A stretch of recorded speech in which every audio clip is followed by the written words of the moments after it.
who's head of product at the BBC and at BBC News specifically. And it's easy to forget the sheer scale at which the BBC operates. Alex is in charge of news and weather, and there's more than 300 million people a month who make use of the product these guys are piping out. And they've been doing lots of dramatic things like adding new language services. Prior to the BBC, Alex ran product teams at the Daily Telegraph and at Dennis Publishing. And before that, he was 9 years as a technology journalist and freelance writer, which actually, by the way, Alex, is a distinguished path, isn't it? Technology journalists becoming technologists. Absolutely, yeah. I mean, it's a lovely intro. Thanks very much for that, Ed. Yeah, no, I think journalism stands you in good stead for a career in product. You've got to be interested in people and be good at figuring out what's happening. So yeah, I think it's a good place to start. Well, thanks so much for joining us today. And you should be able to share slides if you wish to do so. Yeah, there we go. Hi everybody. Thanks for joining. I hope you've had a good morning so far. So this talk is for everyone who is currently having a bit of a hard time of it. Reorgs, job worries, strategy changes, pivots, working from home, wondering who the hell you are. This one is for you. So I want to begin with a couple of questions. And the first question is, are the senior people in your business smarter and happier than you? And the second one is, has anyone here ever finished their roadmap? Anyone here ever got to the end of it, done the vision, big tick in that box, completed it, on to the next? I'm going to guess I don't need to run a Slido for the answer to these two questions. I'm going to guess that the reaction is a little bit like this. No. You don't get happier the more senior you get. You don't get smarter the more senior you get necessarily. And most product managers do not have a list of fully completed roadmaps. That's not how it works. Let's put those questions another way then, and they perhaps become a little bit harder to answer. How then do you measure progress in your career? What, in other words, is a good career if it's not climbing the career ladder? And we kind of know, when I ask it directly, we know that just going up through the steps, becoming senior and vice president and all the rest of it, that's not just directly correlated with happiness. But we do often end up chasing it because the ladder is a good proxy. It's a proxy metric basically for, are we doing well? And the second question, if you're not just ticking off the roadmap, if that's not what it's really about, what are you really building that lasts then? What is that? Well, we kind of know, I mean, to quote Jeff Bezos, it's always day one. Great, but what are we building then? So, you know, a conventional biography of a product career might look like this. This is mine. So I started at Dennis Publishing. I worked on an app called Viz Profanosaurus to start with. Then I did The Week and Evo. These are magazines that I did apps for. And then I moved to the Telegraph. I built a great team there. We worked on apps. We redid the website, classic responsive replatform. And we worked on the CMS. And now I'm really fortunate to be head of product for news at the BBC, and my team are doing this global growth program, personalization in the UK. And you're like, cool story. That's 10 years. That's a good biography. Of course, the problem is quite a lot of this doesn't exist anymore. In fact, most of it doesn't exist because code doesn't last. That's a lovely iPhone app that I worked on a great long time ago. You can tell it's a long time ago because iPhone apps don't look like that anymore. They don't have all that lovely UX Chrome.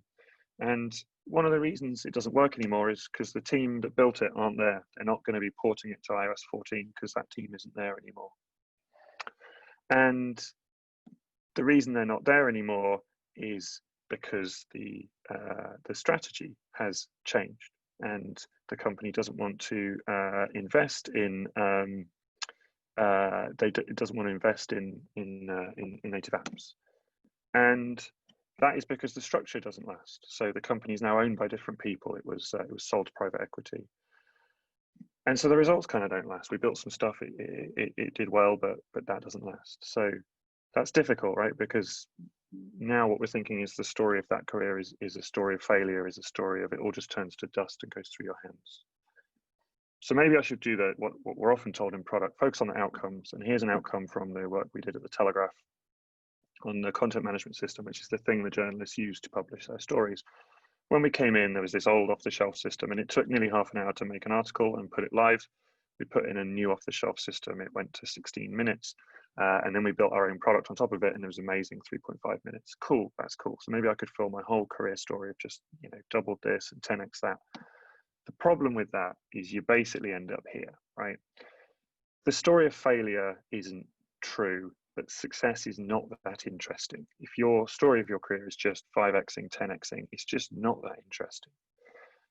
So what I'm making, the point here I'm making is a real story of your career needs to go beyond the outputs, but it needs to go beyond the outcomes as well. What does a real product leader's portfolio look like? What is my legacy? Is a deep and profound question. And fortunately, it is one that is studied. There is a whole field of study. It's the study of biography. Because what we're asking here is, what is a good life?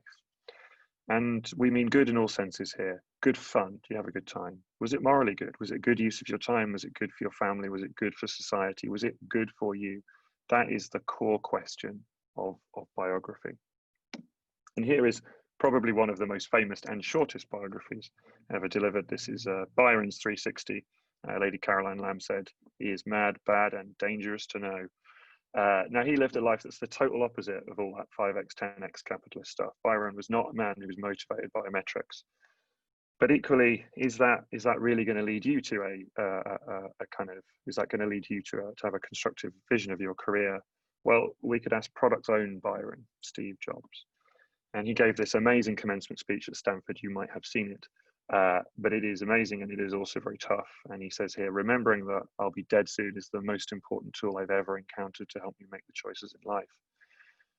The difficulty with that is, of course, you're not Steve Jobs. And secondly, work is not life and death. We're in a much more serious situation now. We're at home, we're looking after children, we've got caring responsibilities, we're looking at society. We know that our work isn't life and death. It's not healthy to construct life as work and death. We all know that. So I want to propose a third path for thinking about your career. And it goes through a hard lesson. Work matters, but not in the way you think. And what I'm going to propose is the thing to really start thinking about is this idea of mission. Now, I'm building on ideas here that I found first in a book by a guy called Cal Newport. The book is called So Good They Can't Ignore You. And Cal sketches out this pyramid, and it starts with some people have a job.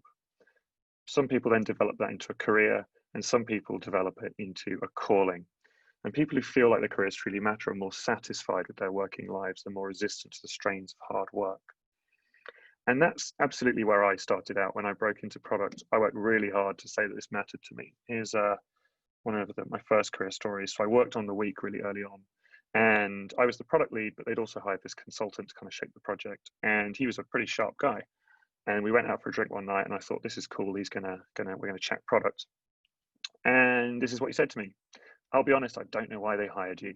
Any real company with actual money would have hired someone who's done it before." And unfortunately, they didn't have any real money, so they got rid of the consultant and kept me, and I did a good job at it. But it was important to me. I had to prove it mattered. So that's where you start. You prove that it matters to yourself. The problem is you kind of end up in this situation where you made it, but you don't own it. And it's easy to forget that. So I'm going to come back to that Telegraph CMS that I talked about earlier. Here is the Telegraph's old CMS. This is the one that took 27 minutes to publish. And you can see why, right? It's a pretty old, complicated bit of software. Here's the thing that my team replaced it with. Really beautiful web app. This is from 2014. So it was a really first-class bit of software. But everything changed.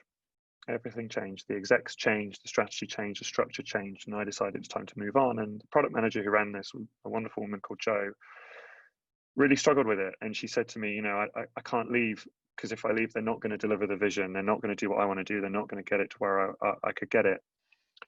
And the sad thing was that was probably true. So at the same time, I used to make these audio diaries when I was at the Telegraph. I used to walk home and record voice notes on my iPhone. And this is an example of one of those notes.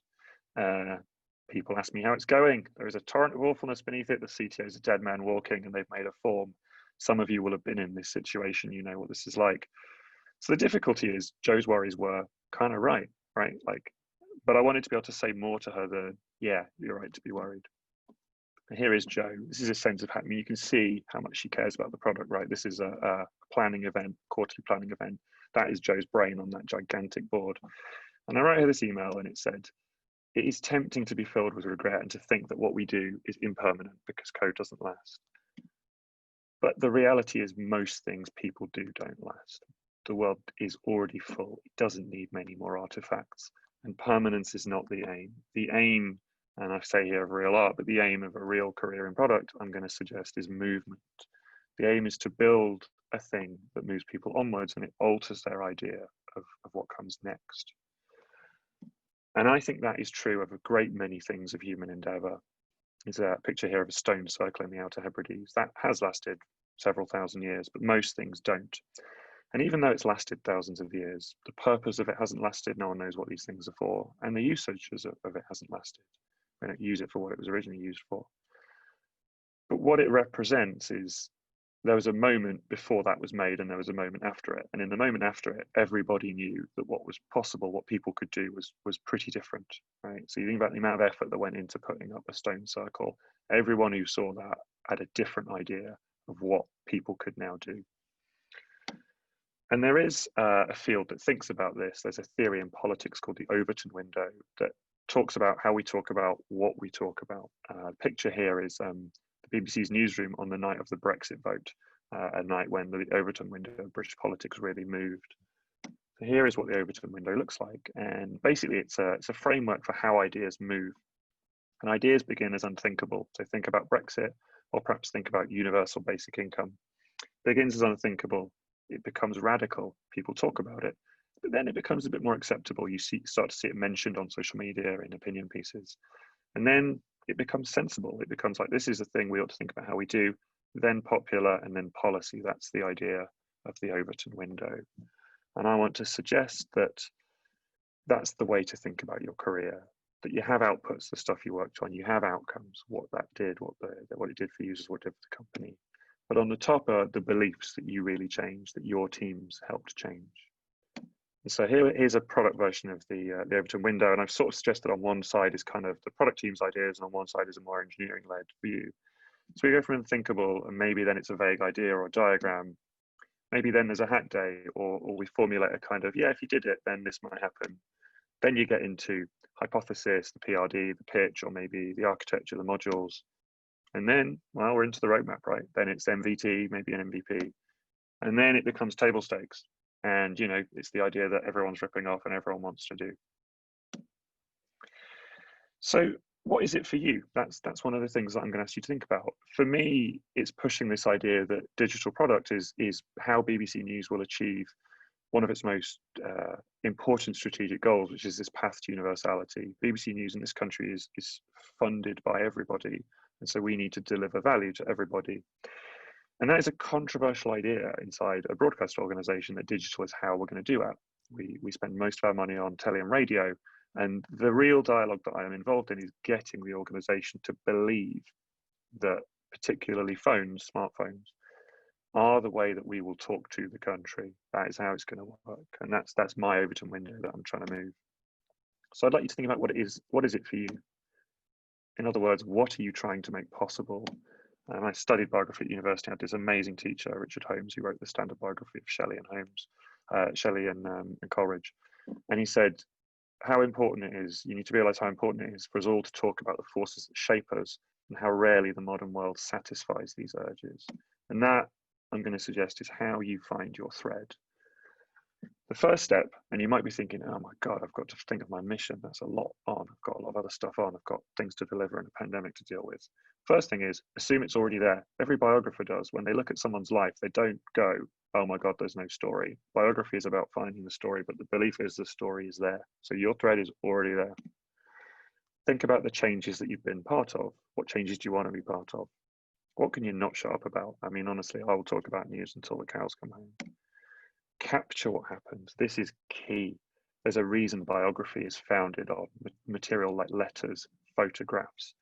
It is about the fabric of life. Do a 360, do a weekly retro. I started doing these recently because a colleague of mine recommended it. It's an amazing way of just capture what happens.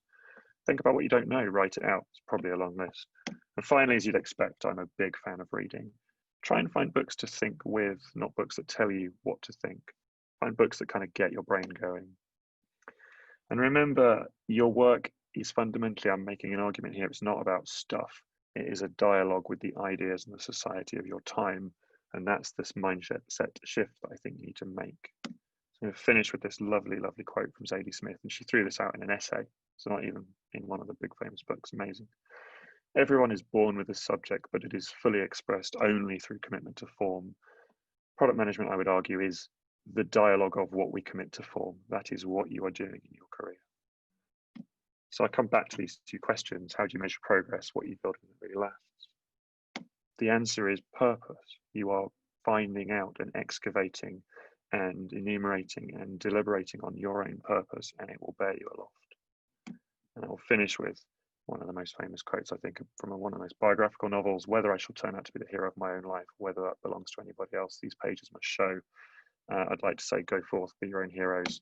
And of course, I'd love to hear your feedback. Thank you very much.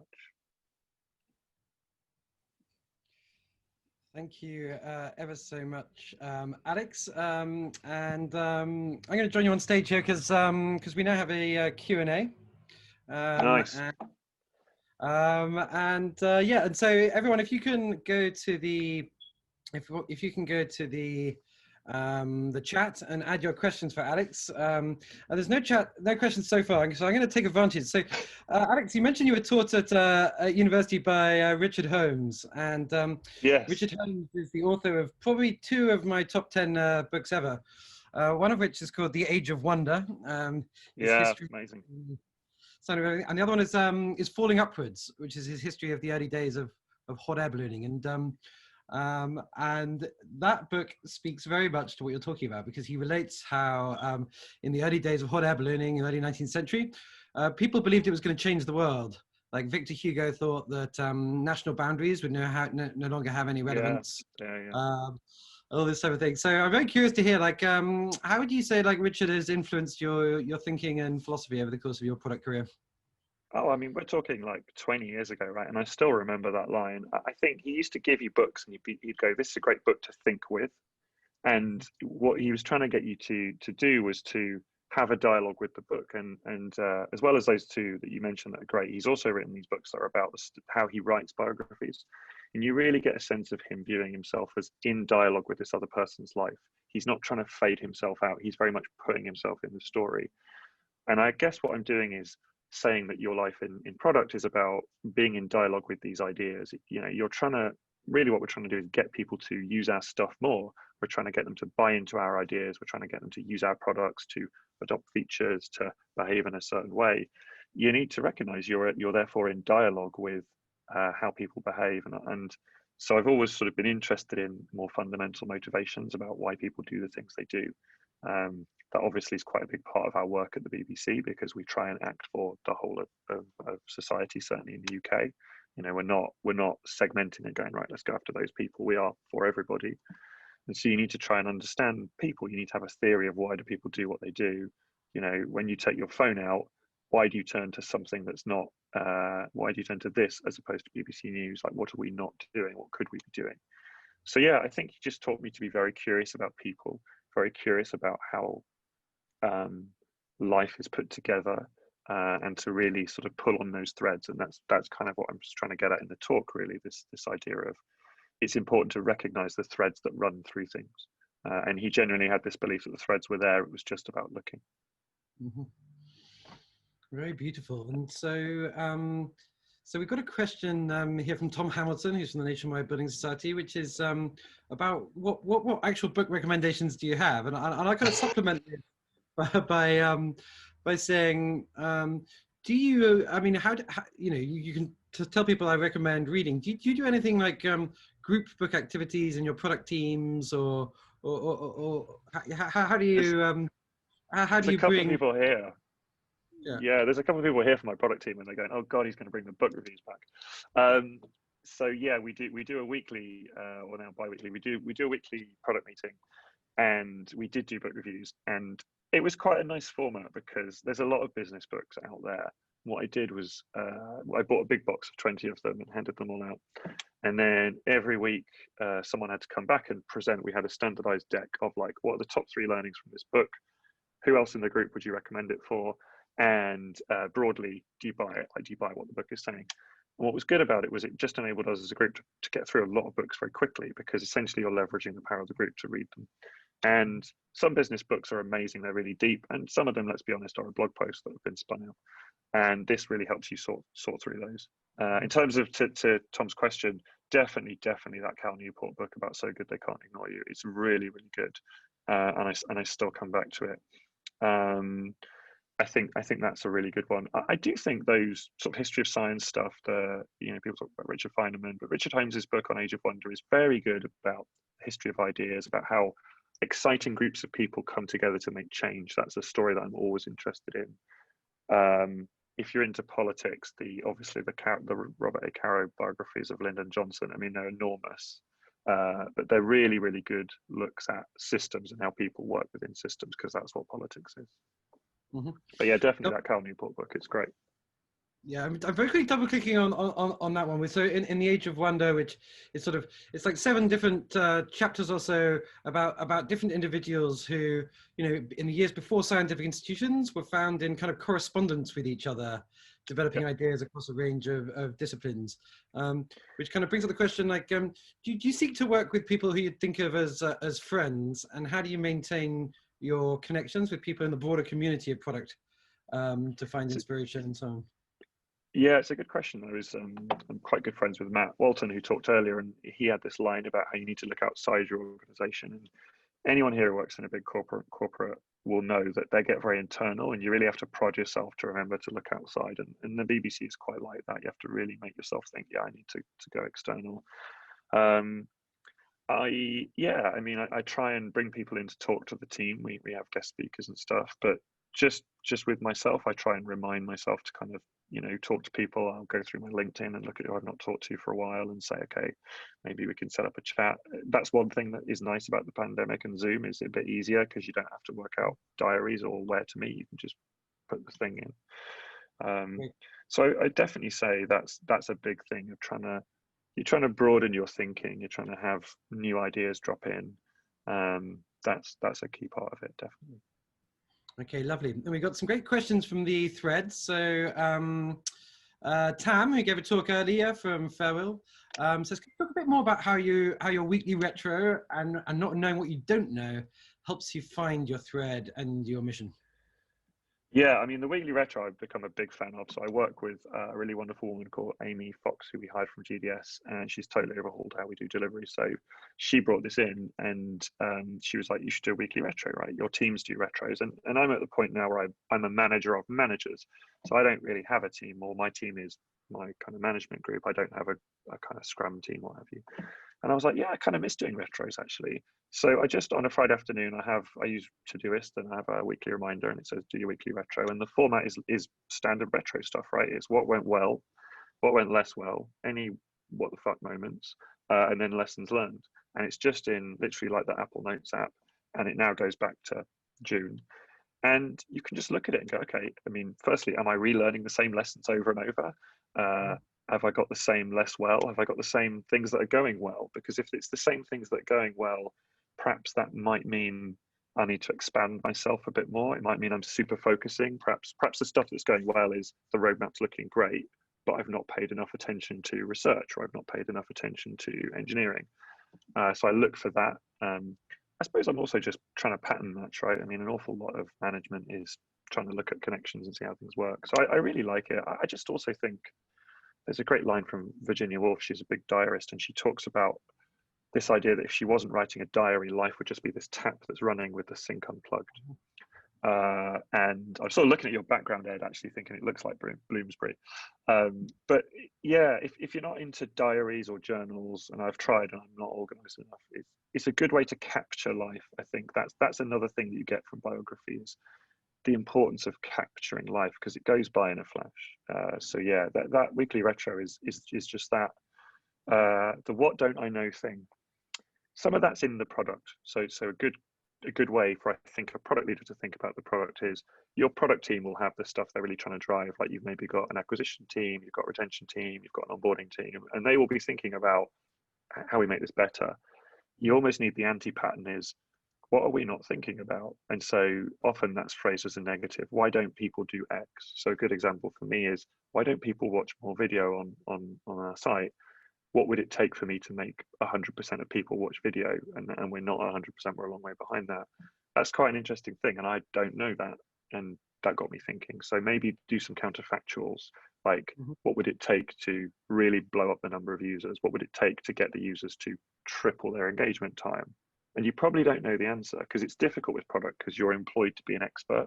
So you spend a lot of time in this mode where you know all the answers, and you're talking to your stakeholders or your team, and they're going, what's the next ticket? What's the thing? What's this? And you're this person who has all the answers.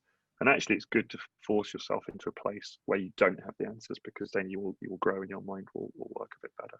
Does that make sense? Yeah, makes total sense. Yeah, it's an interesting aspect of memory that the act of recalling memories obviously both influences how long they stay around, but also actually influences what stays around and how it gets connected. And so that that habit of going back through the week just helps it actually exist, helps you notice it. Okay, we've got a great question from Amit, who's a product manager at Tesco. How does the funding from various countries shape your product decisions? So, you've got a monthly audience of 300 million. That's definitely 5 times greater than the population. Yeah. I was doing this talk and I realized it doesn't talk much about the BBC. And some people are fascinated by it, but so it's pretty tricky, if I'm honest, because we have license fee revenue, which we can use for some things. We commercialize the site in the States. So if you've ever been outside the UK, you will see ads on the news site. We then also have a grant from the Foreign Office for the languages. So it is very complicated. The hardest thing at the BBC is you come in from a private enterprise, like I worked at the Telegraph, and a lot of product thinking is very 80-20, right? It's like, let's look at the big value stuff that we can deliver for most people. And it just doesn't work at the BBC. Like, we run a Welsh language site, we run a Gaelic language site called the Acdown. It does not obviously have many users. It's important to us, it's an official language of the UK. It's tricky, right? It's really tricky when someone goes, that's not going to work for the Acdown. Or for instance, all our designs need to work left to right and right to left. A lot of nice designs go out the window because it ain't going to work, right? But that's who we are. That's what we do. You have to deal with that, and it's also thrilling because you're working at some of the biggest scale you can kind of have, really, probably outside of working on the Google front page or Facebook newsfeed or what have you. Yeah, the right to left, left to right thing is something we encounter a lot of Memrise with language learning, and that's always something the new PM has to wrap their head around. Cool, we got some other great questions, and a very philosophical one from Michael Wimmett, who's head of product at Bell. Hi, Michael, by the way. And so this is almost cryptic. This is almost like the sort of thing that a Greek philosopher might Zen Koan, yeah. Yeah. So the idea that movement is the aim rather than a stuff, rather than some kind of fixed entity.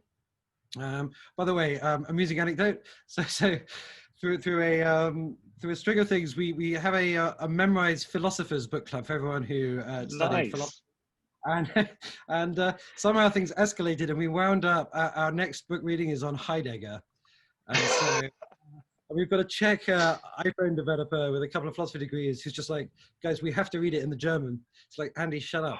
Yeah. It doesn't make sense if you're not reading it in the original. Wow, that's hardcore. So Michael's question. So the idea that movement is the aim rather than some fixed entity as stuff, but companies, and there's an interesting wordplay, are obviously fixated on making sure that their offer is around. So that often translates into their product being around, whatever. How to balance this with the, this is an amazing question, how to balance this with the idea of your personal mission? And so there's maybe two things there, the fluidity of companies and then a personal mission in relation to a company mission. So absolutely, I mean, it's a great question. So this totally grew out of the fact that I had to confront at the Telegraph that I'd built this great team of people that I really cared for, and we had done it all right. We'd done the long nights, we had done the bonding, and we had really moved on, right? And the metrics were really good, right? To go from 27 minutes to 3.5 minutes. And then it was clearly all going to change very radically because they changed the exec structure and we're changing the strategy. And you just have to get to a point of being like, that's fine. We don't own it, right? It's a for-profit company and we are not the owners of it. And so some of it was just how you emotionally come to deal with that. That's what Joe's story is about, and me finding that message about movement is you don't own it, right? Like it isn't yours, and it's not healthy to have an obsession with the product that where you cannot detach from it. So some of it is just almost like your own internal narrative of, if you think of your life as working on almost like this big mission, and for me it's this idea of the digital promise of news. It doesn't matter if I'm working on that at the Telegraph or at the BBC or at wherever comes next. In a sense, you're trying to take more of a view that the current place you work at is giving you some space and some scope to investigate those ideas. And you are definitely making things, right? And it's shown as the pyramid, you're absolutely making stuff. But it doesn't really matter to your mission if that stuff is going in 10 years or 20 years, or if it's not. That's on the company. Now, this would be slightly different if you're a founder, but it's on the company if it's running in 10 or 20 years. If they want to take it in a different direction, and maybe this changes slightly if you're C-suite, right? But most people here are not. The company wants to change the direction and want to do different stuff with it. That is on them. So I guess what I'm saying is, don't confuse yourself with your company's value. Your value is different. So some of it's your own internal story. The second piece, I think, is perhaps be a bit less defensive about the specific things you're working on now. You see this a lot at the BBC, where we often need to change the things we're working on internally, and it's very difficult for people because people get very attached to it. And you have to try and see, okay, but how does it ladder up to the overall strategy? Because we might need to stop this thing over here and start this thing. And so having a better sense of your almost the meta narrative really helps with that sense of, actually all software goes, it all gets replaced, it's all going to get replatformed. Even the thing that you're just working on now, it's not going to be there in 5 years' time, right? Because the technology will change, the code will change, the users will change. And I think it's about embracing change. I guess that's what I'm saying. It's a set of mental tools and techniques about how to really feel comfortable with change. Because actually, if the stuff changes, that doesn't matter if you're bought into this, what Cal Newport would call the mission. What I'm talking about is this purpose. Mm-hmm. Mm-hmm. I've got a hippie friend who occasionally says to me, you know, Ed, you don't even own your body. Yeah, I mean, when we did the practice um, talk, someone was like, "Are you into Buddhism?" And I was like, "Not really, but I apparently there's a degree of Buddhism to it." So yeah, I've heard it's good. Okay, nice. And I think after a couple more questions, we'll be transitioning to lunch. But yeah, I just want to highlight the second half of that question, which I think you touched upon. But like, companies have missions, right?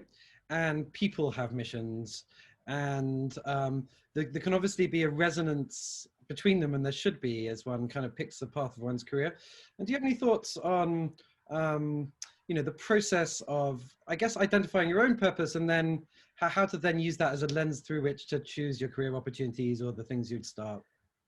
That's really hard, isn't it? It's really tough. You know, and I definitely had friends when I started at the Telegraph who were like, you know, that's a bit like, that's not your views. And I thought about it, and what I felt I got from the Telegraph was it was a good place to look at making news sustainable. So a key part of news working digitally, and lots of people using news, is it has to have a good business model. And so that was my reasoning. It was going there because that was a good place to think through the business model part. So when I say in the list of exercises, what don't you know, something I'd not really got my head around was how to build a business model, how to transition a business model. At the magazine company at Dennis, the week had an amazing business model. It was really obvious that the digital product just needed to be a good product, and then the business basically printed money. The Telegraph was transitioning its business, so it was a good place to think about it. So I mean, company missions are important, but I would really go like eyeball to eyeball with the manager who's hiring you and be like, it's a terribly cheesy question, but like, what does good look like? And at the Telegraph, my manager spelled it out. He was like, we want to use digital over the next 5 years to find 5 businesses that each turn over £10 million. And I was like, okay, that's cool. Because actually, I want to learn that. I want to learn how we can make a sustainable news business. And I only did 2.5 years, but we did 3 businesses that each were on a path to scaling to do 10 million.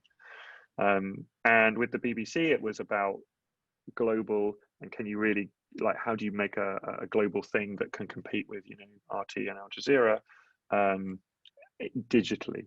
So I would have a stronger sense of the lessons you want to learn. I don't think it's about find a company with a nice mission statement, because you never really know how much they buy their mission. It's what are they seeking to learn and to understand. And to be honest, if they're like, we just want the product to be good, that's probably a bit of a warning sign anyway, right? Because actually, we all know it's much better when you go in and there's a really clear brief and someone says, this is the target, this is what we want to know. Or if they have a sense of what they don't know, because they might be like, we're trying to launch a new business for young people.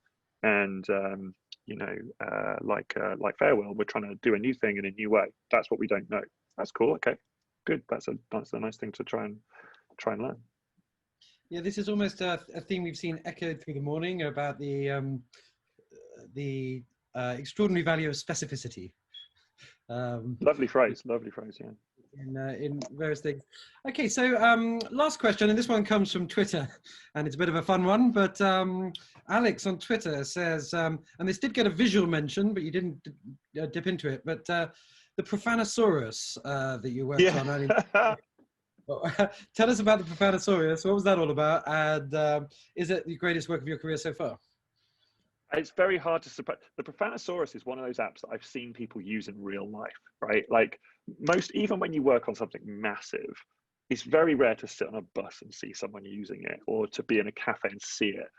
And I was in a pub and I saw these two guys using the Profanosaurus. And I was like, that is like mind blown, right?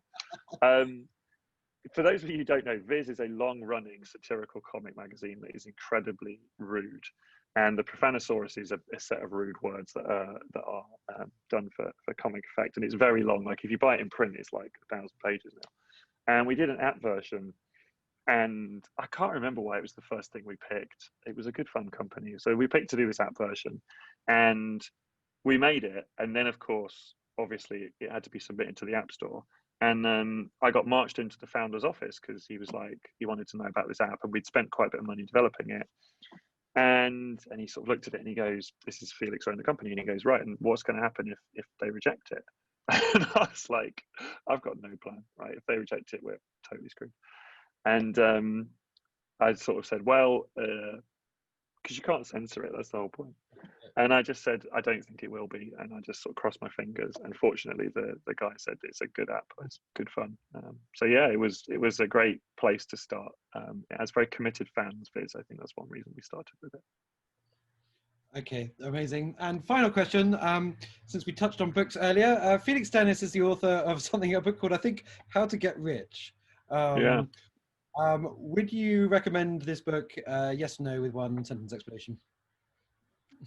I would probably recommend, I probably would, yeah. I think he was a fascinating guy. He was a real founder. He owned the company lock stock, really drove the culture. Not an amazing digital thinker, but brilliant publisher. And I suspect it's probably quite a quick read. And he had a very quick mind. He was a guy who knew how to make a buck. Yeah, he passed away sadly from cancer. But I owe a lot of my career to that company because it really took chances on people, in part because they were a bit cheap, but in part because Felix liked to roll the dice and they rolled the dice on me. So I am very grateful for that. Amazing. Well, Alex Watson, thank you ever so much. It's been thanks a lot, Ed. Wonderfully nourishing and wide-ranging talk and chat, and I think it'll give people a lot of spiritual, philosophical, and practical inspiration for their careers. And so I'm going to turn on the audio so you can click on the clap button so Alex can hear your love and affection, and that'll be coming through in a second. And so we've got next up we've got a lunch break, and here.